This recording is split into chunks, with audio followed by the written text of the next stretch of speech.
ஒருத்தர் உயிரை காப்பாத்துறதுக்காக திருடுறது தர்மமா இல்ல எப்பவும் உண்மை மட்டும் பேசி ஒருத்தரை கொல்றது அதர்மமா? இது ரொம்ப ஒரு சிக்கலான கேள்விதான். ஆமா, ஏன்னா நம்ம சின்ன வயசுல படிச்சிருப்போம்ல, தர்மம்னா சிக்னல்ல நிக்கிற சிகப்பு பச்சை விளக்குகள் மாதிரி ரொம்ப தெளிவானதுன்னு. ஒரு நேரான நெடுஞ்சாலையில எந்த குழப்பமும் இல்லாம பயணம் செய்யற மாதிரி தான் வாழ்க்கைன்னு நம்ம நினைச்சிட்டு இருக்கிறோம். ஆனா ரியாலிட்டி அப்படி இல்லையே. ஒரு மாதிரி பல நேரங்கள்ல அந்த விதிகளே ஒரு மிகப்பெரிய அநீதியை உருவாக்கிடும். கரெக்ட். அந்த முரண்பாடுகளை, அறத்தோட அந்த ஆழமான நுணுக்கங்களை அலச போற இந்த ஒரு டீப் டைவ்க்கு உங்களை வரவேற்கிறேன். இப்ப பாத்தீங்கன்னா பெரும்பாலான மக்கள் தர்மம் அப்படிங்கறத ஒரு பிளாக் அண்ட் ஒயிட் உலகமா பார்க்கவே விரும்புறாங்க. ஆமா, தப்புனா தப்பு, சரினா சரி. எக்ஸாக்ட்லி. அப்படி ஒரு லிஸ்ட் இருந்தா ஃபாலோ பண்றது ஈஸி தானே. ஆனா நடைமுறை வாழ்க்கை அப்படி செயல்படுறது கிடையாது. அதனால தான் நாம அறத்தோட நுணுக்கங்களை, அதாவது தர்ம சூக்ஷ்மம் அப்படிங்கறத புரிஞ்சுக்க வேண்டிய கட்டாயத்துல இருக்கும். மிக சரியான பாயிண்ட். இத புரிஞ்சுக்க தான் இன்னைக்கு நாம சில ரொம்ப முக்கியமான ஆதாரங்களை கையில் எடுத்திருக்கோம். ஒரு பக்கம் மகாபாரதம், மனுஸ்மிருதி, சுபாஷிதங்கள் மாதிரியான ஆயிரக்கணக்கான வருஷ பழமையான குறிப்புகள். இன்னொரு பக்கம் அதிநவீன மருத்துவத்துறை, உலகளாவிய உளவுத்துறை, அப்புறம் மனிதர்களுக்கே சவால் விடுற அந்த ஏஐ, அதாவது செயற்கை நுண்ணறிவு இயந்திரங்கள் உருவாக்குற நவீன கால தர்ம சங்கடங்கள். இது எல்லாத்தையும் இணைச்சு பார்க்க போறோம். இத கேக்குற உங்களுக்கு ஒரு கேள்வி வரலாம். இந்த பழங்கால நூல்களுக்கும் நவீன கால டெக்னாலஜிக்கும் என்ன சம்பந்தம்னு கண்டிப்பா தோணும். அங்கதான் நாம ஒரு பொதுநலன் அல்லது ஒட்டுமொத்த சமூக நன்மை எப்படி தர்மத்தோட உச்சபட்ச அளவுகோலா மாறுதுன்னு புரிஞ்சுக்க போறோம். இதத்தான் அந்த நூல்கள் தர்ம சூக்ஷ்மம்னு சொல்லுது. வாவ், ரொம்ப இன்ட்ரெஸ்டிங்கா இருக்கு. இதுல நாம கவனிக்க வேண்டிய முதல் விஷயம் என்னன்னா, தர்மம்ங்கிறது எந்த மாற்றமும் இல்லாம இறுகி போன ஒரு சடங்கு கிடையாது. இல்லையா? நிச்சயமா. எது உயிர்களை காக்குதோ, எது இந்த ஒட்டுமொத்த சமூகத்தையும் ஒரு பேலன்ஸ்ல, அதாவது ஒரு சமநிலையில நிறுத்துதோ, அதுவே உண்மையான தர்மம். இதான் நம்ம ஆதாரங்கள் ரொம்ப ஆழமா சுட்டிக்காட்டுது. விதிகளுக்காக மனிதர்கள் இல்ல, மனிதர்களோட வாழ்வாதாரத்துக்காகவே விதிகள் உருவாக்கப்பட்டுச்சுன்னு புரிஞ்சுக்கிறது தான் இந்த தேடலோட முதல் படி. ஆமா, ஆனா இது கேக்குறதுக்கு ரொம்ப நல்லா இருக்கு. ஆனா இத நடைமுறையில எப்படி பாக்குறது? அதான் இப்ப நம்ம ஸ்கூல்ல படிக்கும்போது எப்பவும் உண்மையை பேசணும், அடுத்த ஒரு பொருளை திருடக்கூடாதுன்னு சில அடிப்படை விதிகளை படிச்சிருப்போம். அதுதான் தர்மம்னு நம்ம மனசுல ஆழமா பதிஞ்சிடுச்சு. கரெக்ட். ஆனா அந்த விதிகளே ஒருத்தரோட உயிரை பறிக்க நேர்ந்தா நாம என்ன பண்றது? இந்த இடத்துலதான் மகாபாரதத்தோட வனப்பருவத்துல வர்ற ஒரு முக்கியமான ஸ்லோகத்தை நாம கவனிக்கணும். தர்மஸ்ய தத்துவம் நிகிதம் குஹாயாம் அப்படின்னு சொல்றாங்க. அப்படின்னா, அதாவது தர்மத்தோட உண்மையான ரகசியமும் வெறும் தர்க்கத்தாலேயோ இல்ல புத்தகங்களை படிக்கிறதாலேயும் கிடைச்சிடாது. அது ஒரு இருண்டு குகைக்குள்ள ஒளிஞ்சிருக்கு. ஒரு இரண்ட குகை கேட்கவே ஒரு மாதிரி மர்மமா இருக்கு. ஆமா, அறிஞர்களும் சான்றோர்களும் எந்த வழியில போய் சமுதாயத்தை காப்பாத்துறாங்களோ அதுவே நாம பின்பற்ற வேண்டிய தர்மத்தோட பாதைன்னு அது சொல்லுது. ஓ, அப்படி பார்த்தா ஒரு விதியிலிருந்து விலகி போறத இல்ல விதிகளை மீறத கூட நம்ம தர்மம்னு ஏத்துக்க முடியுமா? கண்டிப்பா. நம்ம குறிப்புகள்ல ஆபத் தர்மம், அதாவது நெருக்கடி காலங்கள்ல பின்பற்றப்படும் தர்மம்னு ஒரு பகுதி இருக்கு. ஆமா, அதுல விஸ்வாமித்திரர் முனிவரோட கதையை படிச்சப்போ எனக்கு கொஞ்சம் ஷாக்கிங்கா தான் இருந்துச்சு. நிறைய பேருக்கு அந்த அதிர்ச்சி இருக்கும். 12 வருஷமா நாட்டுல கொடிய பஞ்சம், உணவே இல்லாம பசியில மரணத்தோட விளிம்புக்கு போன முனிவர் தன் உயிரை காப்பாத்திக்க ஒரு சண்டாளனோட வீட்டுக்கு போறாரு. அங்க தொங்க விடப்பட்டிருந்த நாயோட மாம்சத்தை திருடி சாப்பிட ட்ரை பண்றாரு. கரெக்ட். ஒரு மாமுனிவர் திருடுறது, அதிலும் சாஸ்திரங்கள் சாப்பிடக்கூடாதுன்னு ஒதுக்குன ஒரு உணவை சாப்பிடுறது எப்படி தர்மமாகும்? இதை எந்த வகையிலும் நியாயப்படுத்த முடியாதே. இது ஒட்டு மொத்தமா அறத்தோட கட்டமைப்பே உடைக்கலையா? நீங்க கேக்குறது ரொம்ப நியாயமான சந்தேகம்தான். இது அந்த கட்டமைப்பை உடைக்கிறதா பலரும் நினைக்கலாம். ஆனா மனுஸ்மிருதி மாதிரியான நூல்கள் இந்த ஆபத் தர்மம் பத்தி ரொம்ப கிளியரா சொல்லியிருக்கு. என்ன சொல்லியிருக்கு? தர்மத்தை பின்பற்றதுக்கு ஒருத்தருக்கு முதல்ல உயிர் வேணும். உயிருக்கே ஆபத்து வர்ற ஒரு நெருக்கடியான சிச்சுவேஷன்ல தான் உயிரை காப்பாத்திக்க ஒருத்தன் சாதாரண காலங்கள்ல அதர்மம்னு கருதப்படுற ஒரு செயலை செஞ்சாலும் அது அவனை பாவத்துல சேர்க்காது. ஓ, அப்படியா? அங்க விஸ்வாமித்ரர் சொன்ன பதில நாம கவனிக்கணும். என் உயிர் இருந்தாதான் என்னால தர்மத்தை பத்தியே சிந்திக்க முடியும். நான் இறந்துட்டா இந்த உலகத்திலேருந்து ஒரு தர்மமே முற்றிலுமா அழிஞ்சிடும்னு அவர் சொல்றார். உயிர் இருந்தாதான் அறம் சாத்தியம், நான் இதை மறுக்கல. ஆனா இது எல்லோருக்குமே ஒரு வசதியான சாக்குப்போக்க மாறிடாதா? எப்படி சொல்றீங்க? இல்ல, எனக்கு ஒரு கஷ்டம் வரும்போது நான் திருடுவேன், அது என் ஆபத் தர்மம்னு ஒவ்வொருத்தரும் சொல்ல ஆரம்பிச்சா சமூகம் என்ன ஆகிறது? அங்கதான் ஒரு ரொம்ப நுட்பமான எல்லைக்கோடு வரையறுக்கப்படுறது. இது தனிப்பட்ட ஆடம்பரத்துக்கோ இல்ல சின்ன சுயநலத்துக்கோ பொருந்தாது. ஒட்டுமொத்த அழிவு அல்லது மரணம் கண்முன் நிக்கும் போது மட்டுமே இது பொருந்தும். புரியுது. இத நவீன மருத்துவத்தோட இணைச்சு பார்த்தா உங்களுக்கு இன்னும் கிளியரா புரியும். மெடிக்கல் ஃபீல்டுல ட்ரையாஜ்னு ஒரு முறை இருக்கு. அதாவது நெருக்கடி கால முன்னுரிமை. அத கொஞ்சம் நினைச்சு பாருங்க. ட்ரையாஜ், அதாவது ஒரு பெரிய விபத்தோ இல்ல பெருந்தொற்றோ வரும்போது டாக்டர்கள் எடுக்கிற முடிவுகளை சொல்றீங்களா? எக்ஸாக்ட்லி. ஒரு ஆஸ்பத்திரியில ரொம்ப கம்மியான மருந்துகளும் கம்மியான ஆக்சிஜன் சிலிண்டர்களும் மட்டுமே இருக்குன்னு வச்சுக்குவோம். ஆனா காப்பாத்த வேண்டிய பேஷண்ட்ஸ் நூற்றுக்கணக்குல வர்றாங்க. ஆமா, கோவிட் டைம்ல நம்ம இதை நிறைய பார்த்தோமே. கரெக்ட். சாதாரண காலத்துல ஒரு டாக்டரோட தர்மம் என்ன? வர்ற எல்லாரையும் சமமா பாவிச்சு எல்லாருக்கும் சிகிச்சை தரணும். ஆனா அந்த நெருக்கடியான சிச்சுவேஷன்ல அவர் என்ன செய்வார்? யாருக்கு பிழைக்க அதிக வாய்ப்பு இருக்கோ அவங்களுக்கு மட்டும்தானே முன்னுரிமை கொடுத்து அந்த மருந்துகளை யூஸ் பண்ணுவார். ஆமா, பிழைக்க வாய்ப்பில்லாத சிலரை அவர் கைவிட வேண்டிய கொடிய கட்டாயம் அங்க வரும். இத பாக்குறதுக்கு சமத்துவத்துக்கு எதிரானதா தெரியலாம். ஆனா ஒரு பெரிய உயிர்கூட்டத்தை காக்க எடுக்கப்படுற ஆபத் தர்மம் இது. இது கேட்கும்போதே மனசுக்கு ரொம்ப கஷ்டமா இருக்கு. டாக்டர் ஒரு கடவுள் மாதிரி யார் வாழ்வது யார் இறப்பதுன்னு முடிவு பண்றது ஒரு வகையில அநீதி மாதிரி தோணுனாலும் இருக்கிற வளங்களை வச்சு அதிகபட்ச உயிர்களை காப்பாத்த அந்த முறை தான் சரின்னு தோணுது. இதே லாஜிக்க நம்ம வேற பல இடங்களையும் யூஸ் பண்ணலாம்ல? கண்டிப்பா. உங்களுக்கு ஏதாவது உதாரணம் தோணுதா? இப்ப ஒரு கம்பெனியை நடத்துற ஒரு பிசினஸ்மேன் ரொம்ப பெரிய பொருளாதார வீழ்ச்சியில மாட்டிக்கிறாரு. தன்கிட்ட வேலை பார்க்குற ஆயிரக்கணக்கான தொழிலாளர்களோட குடும்பங்கள் நடுத்தெருவுக்கு வர்றதை தடுக்க அவர் தான் கௌரவத்தை பத்தி கவலைப்படாம வேற ஒருத்தர்கிட்ட கையேந்தி கடன் வாங்குறதும் இந்த ஆபத் தர்மத்தோட மாடர்ன் வெர்ஷன் தானே? ரொம்ப சிறப்பான ஒரு ஒப்பீடு.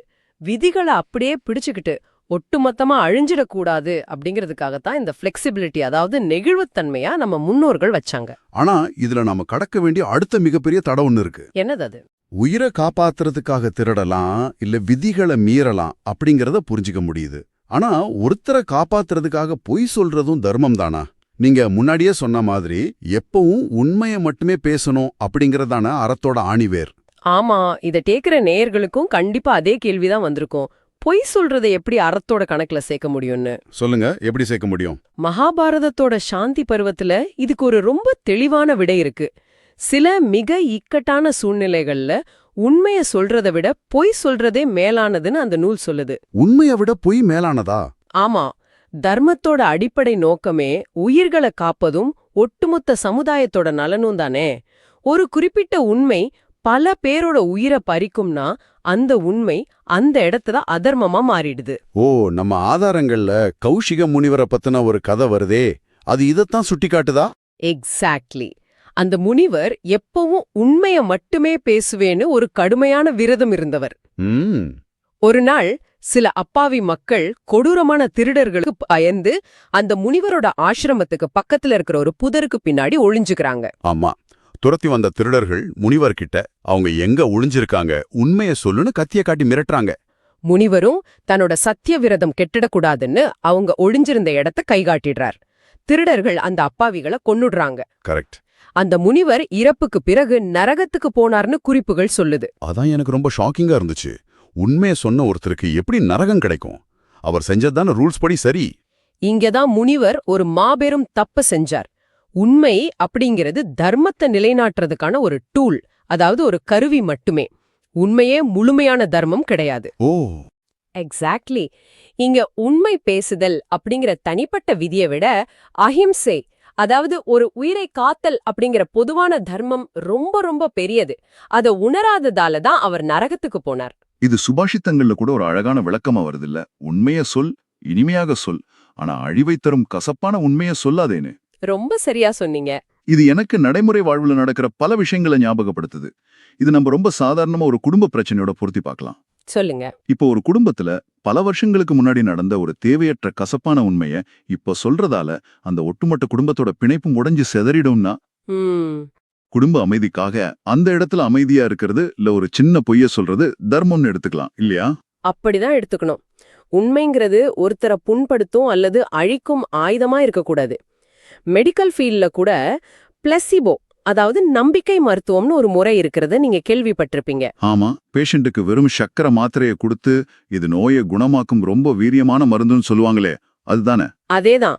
ஒரு நோயாளி உடல் அளவிலான சோர்வை விட மனதளவுல ரொம்ப நம்பிக்கையற்று போயிருக்கும்போது டாக்டர் அந்த சாதாரண மாத்திரையை கொடுத்து இது ரொம்ப சிறந்த மருந்து, நீங்க சீக்கிரம் குணமாயிடுவீங்கன்னு ஒரு நம்பிக்கையை தருவார். லாஜிக்கலா பார்த்தா அது ஒரு பொய் தானே.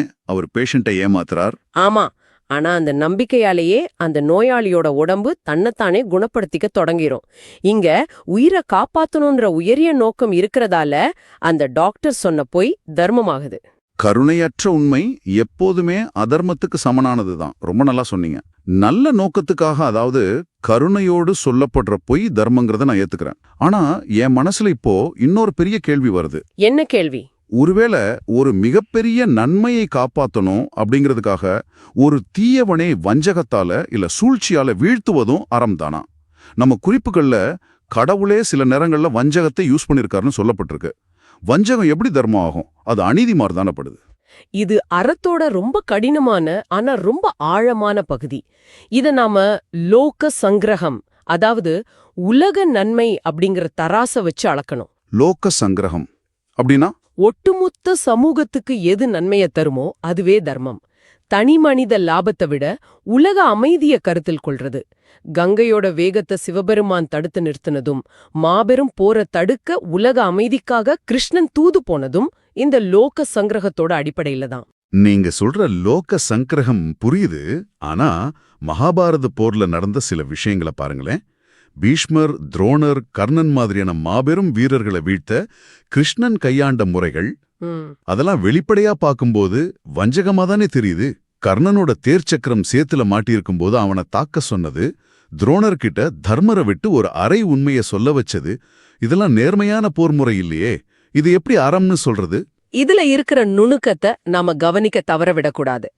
சல்லிய பர்வத்துல கிருஷ்ணன் ஒரு வரிய குறிப்பிடுறார், மாயாவிகளை மாயையால தான் வீழ்த்தணும்னு. அதாவது முள்ளால எடுக்கிற மாதிரி. எக்ஸாக்ட்லி. எதிர நிக்கிறவன் தர்மத்தோட விதிகளை துளியும் மதிக்காத ஒரு கொடியவன்னு வச்சுக்குவோம். அவன்கிட்ட போய் நீங்க நேர்மையா விதிகளின்படி மட்டுமே போர் செய்வேன்னு நின்னா முடிவுல அதர்மம்தான் ஜெயிக்கும். ஆமா, அது உண்மைதான். அதர்மம் ஜெயிச்சா உலகத்துக்கே மாபெரும் ஆபத்து. அப்படிப்பட்ட ஒரு சூழல்ல அறத்தோட பக்க நிக்கிற சின்ன படைய காப்பாத்தவும் உலகத்துக்கு நீதிய வழங்கவும் வேற வழியே இல்லாதப்போ கையாளப்படுற அந்த சின்ன அதர்ம உத்திகளே பரமதர்மமா மாறிடுது. இத மறைமுக போர் இல்ல மறைந்திருந்து தாக்கும் உத்தின்னு சொல்றாங்க. வாவ், இத கேட்கும்போது எனக்கு நவீன கால எத்திக்கல் ஹேக்கிங், அப்புறம் அதற்காக அரசாங்கங்கள் கையாள்ற வழிமுறைகள் தான் ஞாபகத்துக்கு வருது. எப்படி பொறுத்துறீங்க? இப்போ ஒரு வெளிநாட்டு இணைய குற்றவாளி நம்ம நாட்டோட வங்கி தரவுகளை திருட ட்ரை பண்றான், இல்ல ஒரு டெரரிஸ்ட் அட்டாக்கு பிளான் பண்றான்னு வச்சுக்குவோம். அவனை தடுக்க அரசாங்கமே ரொம்ப திறமையான ஒரு நபரை நியமிச்சு அதே குற்றவாளியோட கம்ப்யூட்டருக்குள்ள ரகசியமா ஊடுருவி அவனோட பிளான முடக்குறாங்க. கரெக்ட். இங்க ஒருத்தரோட கம்ப்யூட்டருக்குள்ள பர்மிஷன் இல்லாம நுழையிறது சட்டப்படி குற்றம்தான். ஆனா ஒரு மாபெரும் அழிவை தடுக்க அதே திருட்டு பாணிய அரசாங்கம் யூஸ் பண்ணுது. இதுவும் நீங்க சொன்ன அந்த மறைமுக உத்தி தானே? ரொம்ப பொருத்தமான உதாரணம். ஒரு சாதாரண மனிதன் அடுத்தவரோட ரகசியங்களை திருடுனா அது பாவம். ஆனா ஒரு நாட்டோட உளவு அதிகாரி ஆயிரக்கணக்கான மக்களோட உயிரை பறிக்க காத்துட்டு இருக்கிற ஒரு தாக்குதலை தடுக்க அவங்களோட ரகசிய திட்டங்களை திருடுனா அது பரம தர்மம். ஓ, செயலை விட நோக்கம்தான் முக்கியம். ஆமா, இங்க செய்யப்படுற செயல் ஒண்ணுதான், அதாவது திருடுறது. ஆனா நோக்கம் என்ன? அது சுயநலத்துக்காக செய்யப்படுதா இல்ல ஒட்டுமொத்த பொதுநலனுக்காக செய்யப்படுதா அப்படிங்கிறதுதான் அது அறமா இல்லையான்னு தீர்மானிக்குது. ஆக செயலை விட நோக்கமே முக்கியங்கிறத நான் புரிஞ்சுக்கிறேன். ஆனா இப்ப எனக்கு ஒரு மிகப்பெரிய குழப்பம் வருது. என்ன குழப்பம்? மகாபாரதமும் முனிவர்களோட கதைகளும் அந்த காலத்துக்கு சரி, உளவுத்துறை உதாரணங்களும் அரசாங்கங்களுக்கும் சரி. ஆனா இன்னைக்கு நாம வாழ்றது ஒரு அதிநவீன ஜனநாயக உலகம். இங்க சாதாரண மனிதர்களுக்கு அறத்தை யார் தீர்மானிக்கிறது? ஆயிரக்கணக்கான வருஷங்களுக்கு முன்னாடி எழுதப்பட்ட விதிகளும் அறமும் இன்னைக்கும் அப்படியே பொருந்துமா? காலப்போக்குல அறம் மாறவே மாறாதா? அறம் மாறாதுன்னு யார் சொன்னது? அங்கதான் யுக தர்மம் அப்படிங்கிற கான்செப்ட் உள்ள வருது. யுக தர்மமா? ஆமா, தர்மம் அப்படிங்கிறது எக்காலத்திலயும் மாறாம தேங்கி நிக்கிற ஒரு குட்டை கிடையாது. அது தொடர்ந்து ஓடிட்டு இருக்கிற ஒரு ஜீவநதி. ஓ, ரொம்ப அழகான கம்பேரிசன். தன் பாதையில இருக்கிற நிலப்பரப்புக்கேற்ப நதி தன் திசைய மாத்திக்கிற மாதிரி கிருத யுகத்திலிருந்து கலியுகம் வரைக்கும் காலத்தோட தேவைக்கேற்ப தர்மம் தன்னைத்தானே புதுப்பிச்சுக்கிட்டே இருக்கு. தன்னைத்தானே புதுப்பிச்சுக்கிற தன்மை, இது ஒரு சாஃப்ட்வேர் அப்டேட் மாதிரி சொல்லாமா? கண்டிப்பா. பல 100 வருஷங்களுக்கு முன்னாடி கடல் கடந்து வெளிநாடுகளுக்கு பயணம் செய்யறது பெரிய பாவம்னு நம்ம பழைய நூல்கள் சிலவற்றில சொல்லியிருந்தாங்க. ஆமா, கேள்விப்பட்டிருக்கேன். ஏன்னா அந்த காலத்துல அது கலாச்சார அழிவையும் புது வியாதிகளையும் கொண்டு வரும்னு அவங்க நம்பினாங்க. ஆனா இன்னைக்கு குளோபலைசேஷன், அதாவது உலகளாவிய வர்த்தகமும் நாடுகளுக்கிடையிலான உறவும் இல்லாம மனிதகுலம் பிழைக்கவே முடியாது. எக்ஸாக்ட்லி. இன்னைக்கு காலத்துக்கு அந்த பழைய விதியை நாம ஃபாலோ பண்ண முடியாது. இன்னைக்கு ஜனநாயக சட்டங்களை மதிக்கிறதும் பாலின சமத்துவத்தை பேணுவதும் இன்டர்நெட் வழியா ஒருவருக்கொருவர் அறிவை ஷேர் பண்றதுமே இந்த யுகத்தோட தர்மம். ஓ, பழைய ஆச்சாரங்களை மட்டுமே கெட்டியா புடிச்சுக்கிட்டு காலத்துக்கேப்ப மாற மறுக்கிறது தான் மிகப்பெரிய அதர்மம்னு சொல்றீங்க. 100க்கு 100 உண்மை. ஓகே, சட்டமும் காலமும் மாறிக்கிட்டே இருக்குங்கிறத ஏத்துக்கிறேன். ஆனா இதை கேட்டுட்டு இருக்கிற நேயர்கள் இடத்துல இருந்து நான் ஒரு கேள்வியை கேட்கறேன். என் வாழ்வில் ஒரு மிக முக்கியமான இக்கட்டான சூழ்நிலை வருது. பழைய வேதங்கள்லயும் விடை இல்ல, இன்னைக்கு இருக்கிற சட்ட புத்தகங்கள்லயும் விடை இல்ல. அப்போ நான் என்ன செய்யறது? எது சரி எது தவறுன்னு நான் எப்படி முடிவு செய்யறது? அந்த இடத்துல தான் மனுஸ்மிருதி ரொம்ப முக்கியமான ஒரு தீர்வை முன்வைக்குது. வேதங்களும் சட்டங்களும் வழிகாட்ட முடியாத இடத்துல ஆத்ம திருஷ்டி அப்படிங்கறத தர்மத்தோட 4வது ஆதாரமா காட்டுது. ஆத்ம திருஷ்டி அப்படின்னா என்ன? ஆத்ம திருஷ்டினா மனசாட்சியே தர்மத்தோட உச்ச நீதிமன்றம்.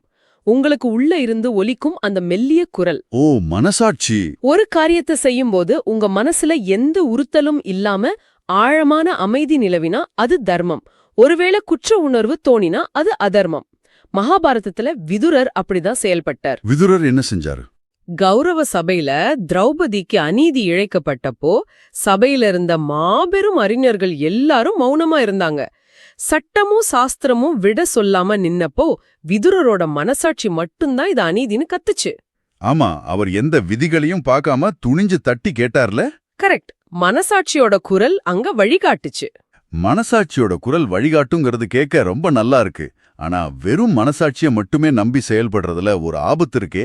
ஒருத்தரோட மனசாட்சி சொல்றது இன்னொருத்தருக்கு தப்பா படலாமே. அதுவும் நியாயமான வாதம்தான். நம்ம குறிப்புகள்ல தர்மவியாதன் அப்படின்னு ஒரு கசாப்பு கடைக்காரனோட கதை வருதே. விலங்குகளை வெற்ற அவன் ஒரு பிராமண முனிவருக்கு அறத்தை உபதேசிச்சதா அந்த கதை சொல்லுது. அது எப்படி சாத்தியம்? ஒரு உயிரை கொல்றது எப்படி அறத்தோட கணக்குல வரும்? இங்கதான் கர்மமும் தர்மமும் பிரிக்க முடியாதபடி இணையுது. அந்த முனிவர் தர்மவியாதனை பார்த்து, நீ தினமும் உயிர்களை கொல்றியே, இது மாபெரும் அதர்மம் இல்லையான்னு ஆச்சரியத்தோட கேக்குறார். அதுக்கு அவன் என்ன சொன்னா? அதுக்கு அந்த கசாப்பு கடைக்காரன் ரொம்ப தெளிவான ஒரு பதில சொல்றான். இது என்னோட குலத்தொழில். இந்த சமூகத்தோட ஒரு தேவையை நான் பூர்த்தி செய்யறேன். இது நான் பேராசையாலேயோ இல்ல கொடூர எண்ணத்தாலேயோ செய்யல. என் கடமைய எந்த விருப்பு வெறுப்பும் இல்லாம பற்றற்று செய்யறேன்னு சொல்றான். ஓ, அப்ப தர்மம் அப்படிங்கிறது நாம செய்யற செயலோட வடிவத்துல இல்ல, அந்த செயலை நாம எந்த நோக்கத்தோட செய்யறோம் அப்படிங்கறதுல தான் இருக்கா? எக்ஸாக்ட்லி. ஒரு சர்ஜன், அதாவது அறுவை சிகிச்சை நிபுணர், நோயாளியோட வயித்தை கிழிக்கிறதும் ஒரு கொலைகாரன் ஒருத்தனை கத்தியால கிழிக்கிறதும் வெளிப்பார்வைக்கு ஒண்ணுதான். ஆனா நோக்கம் வெவ்வேறானது. செயலை விட பற்றற்ற தூய்மையான நோக்கமே இங்க முக்கியம். கரெக்ட். ஆக கருவிகளும் செயல்களும் மாறலாம், ஆனா பொது நன்மைங்கிற ஆன்மா மாறாதுன்னு சொல்றீங்க. இப்ப நான் ஒரு நவீன உலக சிக்கலை உங்க முன்னாடி வைக்கிறேன். கேளுங்க. இன்னைக்கு நாம டெக்னாலஜில கற்பனை செய்ய முடியாத உச்சத்தை தொட்டிருக்கோம். உதாரணமா ஆட்டோனாமஸ் வெஹிக்கிள்ஸ், அதாவது தானியங்கி கார்களை எடுத்துக்குவோம். ஒரு தானியங்கி கார் ரோட்ல வேகமா போயிட்டு இருக்கு. திடீர்னு ஒரு சின்ன குழந்தை காரோட குறுக்கே வந்துருது. இப்ப அந்த காரை இயக்கிற கம்ப்யூட்டர் ஒரு முடிவு எடுக்கணும். கார் பிரேக் பிடிச்சா உள்ள இருக்கிற பயணிகளோட உயிருக்கு ஆபத்து. பிரேக் பிடிக்கலனா அந்த சின்ன குழந்தையோட உயிருக்கு ஆபத்து. மனிதர்களாகிய நமக்கே இங்க எது அறம்னு குழப்பமா இருக்கும்போது ரத்தமும் சதை மட்டும் ஒரு மிஷினுக்கு எது அறம்னு யாரு கத்துக் கொடுக்கா? இது ரொம்ப சிக்கலான, நம்மள பதற வைக்கிற ஒரு கேள்விதான். ஆனா இதுக்கான பதிலும் நமக்கிட்டே தான் இருக்கு. அந்த இயந்திரத்துக்கு அறத்தை கத்துக் கொடுக்க வேண்டியது நான் தான். நாம எப்படி கத்துக் கொடுக்க முடியும்? அந்த இயந்திரத்தோட புரோகிராமிங்கை உருவாக்கும் போதே விதிகளோட தொகுப்பை மட்டும் கொடுக்காம பொது நன்மை அப்படிங்கிற தர்ம சூக்ஷ்மத்தோட அடிப்படையை நாம அதுக்குள்ள செலுத்தணும். இது வெறும் டெக்னாலஜி பிரச்சனை இல்ல, இது ஒரு தத்துவார்த்த சிக்கல். ரொம்ப ஆழமான சிந்தனை. இதே தத்துவத்தை நாம கார்ப்பரேட் கம்பெனிகள்லயும் பார்க்க முடியும். பெரிய கம்பெனிகள்ல நடக்கிற மாபெரும் ஊழல்களை பத்தி வெளியே தைரியமா வந்து சொல்ற விசில் ப்ளோயர்ஸ், அதாவது அறம் காக்கும் அறிவிப்பாளர்கள் இருக்காங்கல்ல. ஆமா, நிறைய நியூஸ்ல பாத்திருக்கோம். அவங்க தங்களோட வேலை, குடும்பம், சில சமயம் தங்களோட உயிரையே பணயம் வச்சு அந்த உண்மையை சொல்றாங்க. ஏன்? ஏன்னா சட்டம் அந்த இடத்துல மௌனமா இருந்தாலும், கம்பெனியோட ரூல்ஸ் அவங்கள பேசக்கூடாதுன்னு தடுத்தாலும், அவங்களோட மனசாட்சி அவங்கள தூங்க விடுறதில்ல. ஒட்டுமொத்த மக்களோட பணமும் உழைப்பும் சுரண்டப்படுறத பார்த்துக்கிட்டு அவங்களால சும்மா இருக்க முடியாது. எக்ஸாக்ட்லி.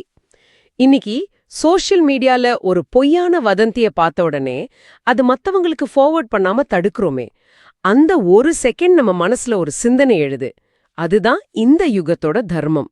வியப்பா இருக்கு. நாம இந்த ஆழமான உரையாடலோட இறுதி பகுதிக்கு வந்துட்டோம். நீங்க சொன்ன எல்லாத்தையும் தொகுத்து பார்க்கும்போது எனக்கு ஒரு விஷயம் ரொம்ப கிளியரா புரியுது. என்ன புரிஞ்சுக்கிட்டீங்க? தர்மம் அப்படிங்கிறது உறைஞ்சு போன பனிக்கட்டி கிடையாது. அது எப்பவும் ஓடிக்கிட்டே இருக்கிற ஒரு நதி. ஒரு செயலோட வெளிப்படையான வடிவத்தை விட அந்த செயலுக்கு பின்னாடி இருக்கிற நோக்கம் என்ன, அதனால இந்த சமூகத்துக்கு என்ன நன்மை விளைய போகுது அப்படிங்கிறது தான் அது அறமா அநீதியான தீர்மானிக்குது. ரொம்ப சரியா சொன்னீங்க. உலக நலன், ஒட்டுமொத்த சமூக நன்மை, இதுவே அறத்தோட உச்சபட்ச அளவுகோல். இத கேட்டுக்கிட்டு இருக்கிற நீங்க இனி உங்க வாழ்வுல ஏதாவது ஒரு முக்கியமான முடிவு எடுக்கும்போது இது பழைய விதிகளின்படி சரியான தேடுறதை விட இதனால ஒட்டுமொத்த பொது நன்மை விளையுமா, இது யாருக்காவது உண்மையான பயனை தருமான்னு உங்க மனசாட்சி கிட்ட கேட்டு பாருங்க. அதுக்கான விடை உங்களுக்குள்ளேயே தானா தோணும். அதுதான் தர்ம சூக்ஷ்மத்தோட உண்மையான வெற்றி. இந்த தேடலை தொடங்கும்போது ஒரு விஷயத்த பேசணும். அறம் அப்படிங்கிறது ஒரு நேரான நெடுஞ்சாலை கிடையாது, அது ஒரு நுணுக்கமான வலையின. இப்போ இறுதியா உங்களை சிந்திக்க வைக்கிற ஒரு கேள்வியோட இந்த டீப் டைவை நாம முடிக்கலாம். தர்மம் அப்படிங்கிறது காலத்துக்கு ஏற்ப தன்னைத்தானே மாத்தி புதுப்பிச்சுக்கிற ஒண்ணு அப்படிங்கறதை இன்னைக்கு விரிமா பார்த்தோம். எதிர்காலத்துல மனிதனோட பலவீனங்களான கோபம், விருப்பு வெறுப்பு, பாரபட்சம் எதுவுமே இல்லாம ஏஐ இயந்திரங்கள் பொது நன்மையை நம்மளை விட பல மடங்கு துல்லியமா கணக்கிடுற ஒரு நிலை வரலாம். கண்டிப்பா வரதுக்கான வாய்ப்புகள் அதிகமா இருக்கு. அப்படி ஒரு நிலை வரும்போது தர்மம் என்னன்னு தீர்மானிக்கிற அந்த தராச நாம எந்த தயக்கமுமே இல்லாம அந்த மிஷின்கள் கிட்ட ஒப்படைச்சிடலாமா? இல்ல என்னதான் மிஷின்கள் துல்லியமா இருந்தாலும் அறம் அப்படிங்கிறது குற்ற உணர்வையும் கருணையையும் உணரக்கூடிய மனித ஆன்மாவுக்கு மட்டுமே உரிய ஒண்ணா? இது ஒரு பெரிய கேள்விக்குறிதான். இது நீங்களே சிந்திச்சு பாருங்க. எங்க கூட இணைந்து இந்த அறத்தோட ஆழமான நுணுக்கங்களை ஆராய்ஞ்சதுக்கு ரொம்ப நன்றி. நன்றி. நாம சிந்திக்க வேண்டிய ரொம்ப முக்கியமான ஒரு காலகட்டத்துல நிக்கிறோம். மீண்டும் ஒரு சுவாரஸ்யமான ஆழமான தேடல்ல சந்திப்போம். விடைபெறுகிறோம்.